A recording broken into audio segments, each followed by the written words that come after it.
Salut à tous, salut à toi. Aujourd'hui, on va voir quelles sont les options qui s'offrent à toi pour prendre du son quand tu filmes avec un DSLR. Alors au final, ce que je vais te dire, ça va aussi bien marcher pour les DSLR que pour les caméras, si ce n'est que voilà, les DSLR, tu vas souvent rentrer en mini jack. Bref, j'y reviens plus tard dans la vidéo. Déjà, la première question à te poser, c'est qu'est-ce que tu filmes et pourquoi tu as besoin du son? Si tu filmes une fiction ou si tu filmes un clip, ton besoin de son ne sera pas le même. Pour la fiction, c'est vraiment un son extrêmement important. Pour le clip, ça va plus être un son témoin. Si tu fais une captation sur scène ou alors une interview de quelqu'un, pareil, tu vas pas forcément utiliser les mêmes techniques. Et en fonction de ce que tu filmes, tu vas devoir adapter ta technique de prise de son. Avec un DSLR ou même une caméra, tu vas avoir deux grands moyens d'enregistrer le son, soit d'un côté en interne, soit de l'autre en externe. Alors attention, quand je dis interne, c'est pas forcément avec le micro interne de l'appareil, mais avec l'enregistreur de l'appareil. C'est-à-dire que tu vas plugger un signal, un micro ou renvoyer un signal son vers l'appareil qui, lui, va l'enregistrer. Le principal avantage, c'est que ton image et ton son sont calés et ça peut faire gagner un petit temps en post-prod. Alors on va déjà commencer par l'enregistrement externe. Quand est-ce que tu vas faire ça? Déjà, dans tout ce qui est fiction. En fiction, tu ne vas pas utiliser l'enregistreur interne parce que déjà, tu auras souvent plusieurs sources. Et normalement, tu auras un sondier qui s'occupera du son et qui aura lui-même son propre enregistreur qui sera bien mieux que celui de la caméra.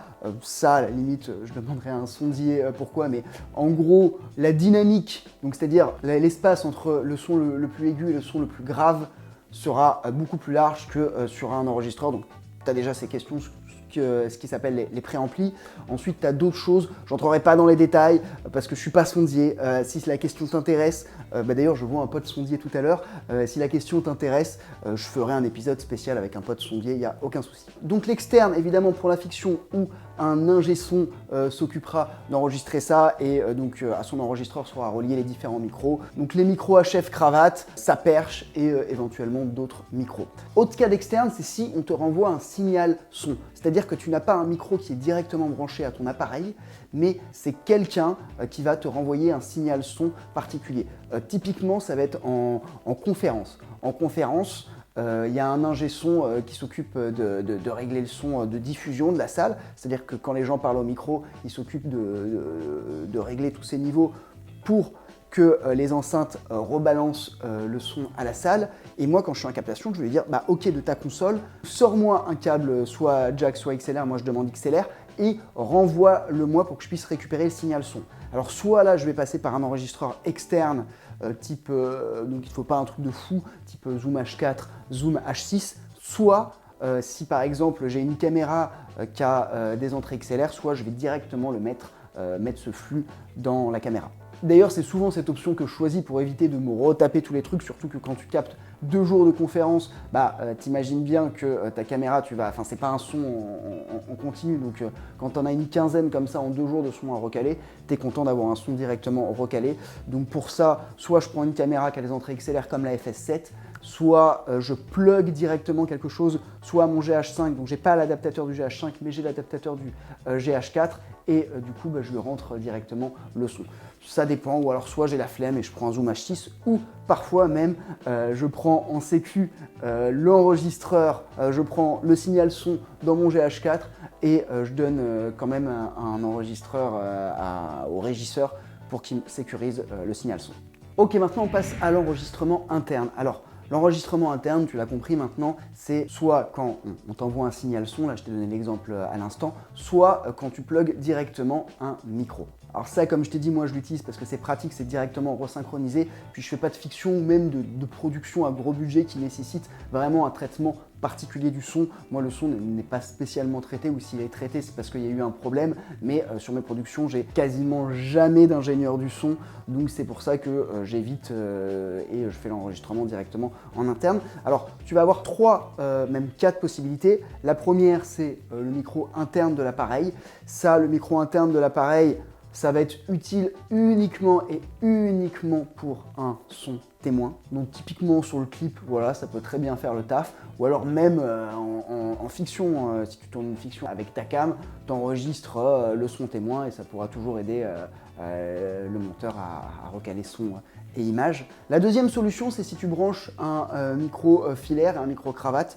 Donc moi typiquement, je t'en ai déjà parlé dans une autre vidéo, ce que je fais, c'est que j'ai acheté les micro cravates Rode SmartLink qui sont à la base faits pour téléphone, c'est pas du coup le même mini jack, donc si tu le rentres dans ton appareil, ça ne va pas vraiment prendre le signal. En revanche, il y a des adaptateurs et il y a aussi des rallonges. Donc du coup, j'ai acheté d'un côté mon micro-cravate, de l'autre ma rallonge, toujours avec l'adaptateur pour mini jack de portable, et ensuite j'ai mis un adaptateur pour mini jack normal à mini jack de portable. Ça, ce que j'utilise, voilà. La solution filaire, elle a l'avantage de ne pas consommer de fil.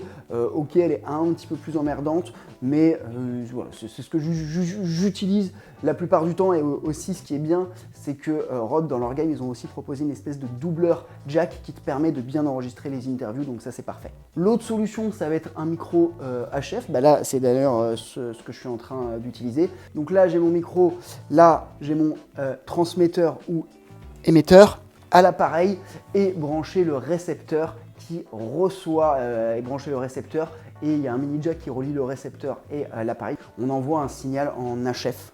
Donc là, c'est pas du signal radio, pour le coup, c'est du signal Wi-Fi parce que c'est Rode qui a fait ça comme ça. La dernière solution qui est possible, c'est en fait un micro Canon omnidirectionnel qui est directement branché à l'appareil. Donc si on nommait la solution d'enregistrement interne, voilà, la première solution qui est ce que je t'ai dit là, directement en filaire. Donc je t'ai présenté la mienne de Rode, il peut y avoir d'autres solutions filaires.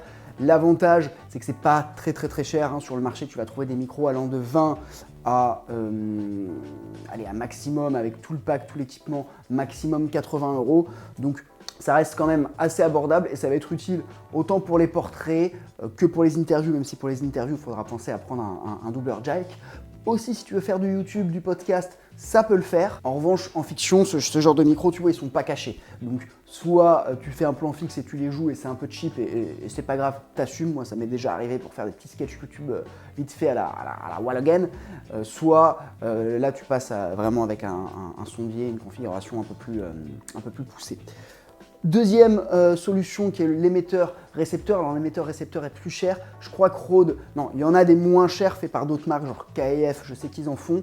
Moi j'ai pris Rode parce que ça a quand même voilà, Rode a quand même fait ses preuves dans la fabrication de matériel son. Et cet émetteur-récepteur de tête, il vaut 300, 400 €. Alors c'est surtout l'émetteur récepteur que tu payes. En plus, bon bah, tu as toujours les piles à faire. Je vais acheter des accus dans pas longtemps parce que ça commence à être un peu chiant les piles et en plus c'est moins bon pour la planète. Donc ça, cette solution est un petit peu plus chère et un petit peu plus pratique, mais soit tu as des accus, soit alors les piles vont te coûter cher. Et la dernière solution qui est le micro Canon, pareil, là il y en a plusieurs. Moi j'en ai pris un modèle, je te mettrai le lien dans la description. Il y en a plusieurs et ça va être utile vraiment pour du run and gun, si tu dois faire voilà, du mini reportage de son. Typiquement tu es dans un mariage et tu dois prendre les retours des personnes, du tonton de la mariée et de tout le monde. Bref, c'est surtout voilà, dans des configs où il faut que tu prennes du son et ce son-là, tu vas pas avoir le temps de microter les gens. Donc si tu es assez près, ça va faire le taf, mais plus tu es éloigné, plus ça sera chiant. À la limite, ce que je te propose, c'est qu'on va faire un petit battle. Donc dans quelques jours, dans quelques secondes pour toi, on va faire un test. Je vais dire la même chose avec 3 micros différents et du coup, bah, tu pourras voir un petit peu la sensation sonore et on analysera ça ensuite ensemble. Bon bah, à dans quelques jours du coup. Alors, premier test de micro, là je suis sur le micro de l'émetteur-récepteur Rode que j'ai branché à une rallonge, donc je ne passe pas avec l'émetteur-récepteur. On va regarder 5 secondes de silence et ensuite j'ai récité une phrase qui va durer environ 5 secondes. Les chaussettes de l'archiduchesse sont-elles sèches, archi sèches? On passe au second test, cette fois-ci c'est avec le micro de Rode que je t'ai montré tout à l'heure. De nouveau 5 secondes de silence. Les chaussettes de l'archiduchesse sont-elles sèches, archi sèches? Maintenant, on va passer avec l'émetteur-récepteur de Rode. Les chaussettes de l'archiduchesse sont-elles sèches, archi sèches? Maintenant, on va passer au micro iPhone qui est relié à la rallonge et qui va jusqu'à l'adaptateur.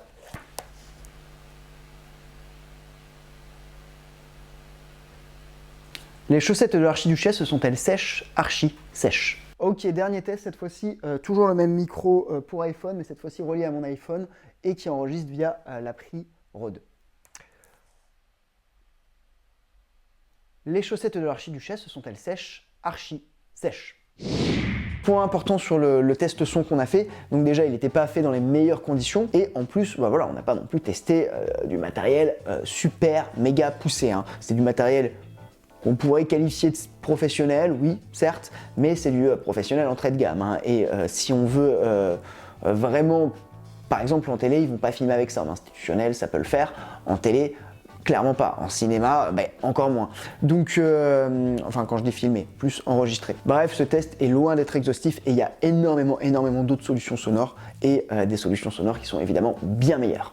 Pour les résultats du test, alors comme on peut s'y attendre, il y a une vraie différence entre les micro-cravates et le micro directionnel de Rode, ce qui paraît logique étant donné la proximité du micro par rapport à la source sonore. En revanche, pour les micro-cravates, autant que ce soit le micro-cravate de Rode pour smartphone ou alors le micro-cravate mini jack classique qu'on a dans le kit HF, pour les deux il y a très peu de différence, que l'on passe en HF ou en filaire ou même redirigé sur le téléphone, et on a même vu une petite amélioration quand on passait par l'enregistreur interne du téléphone. Après, mon pote sondier m'a dit bon, tu dirais qu'il n'y a pas de vraie différence notable. Après, tes tests n'ont pas non plus été réalisés dans les conditions les plus poussées, hein. Au final, bon bah j'ai juste parlé sur les micros et j'ai comparé, mais voilà, il n'y a pas de vraie différence notable. Attention, quand on est passé par rallonge et adaptateur pour le micro de portable, donc en enregistrement direct sur le GH5,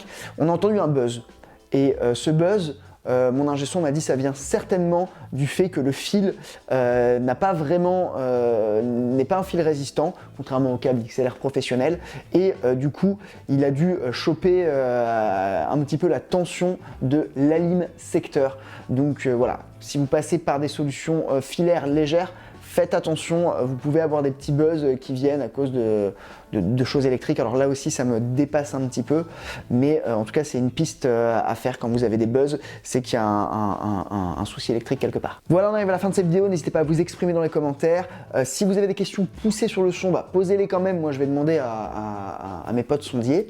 Et comme d'habitude, le petit like, ça fait très plaisir. L'abonnement, si c'est pas le cas, ça fait aussi énormément plaisir. Je vous mets également en lien et dans la page le petit guide du vidéaste pro, c'est un petit condensé, un petit PDF qui peut aider si vous êtes vidéaste. Dans tous les cas, j'espère que cette vidéo vous a plu, que vous pouvez un petit peu maintenant mieux voir les solutions son qui s'offrent à vous. Comme vous avez vu, c'est assez large. Il y en a où il faudra passer par d'autres personnes, mais d'autres que vous pouvez faire tout seul.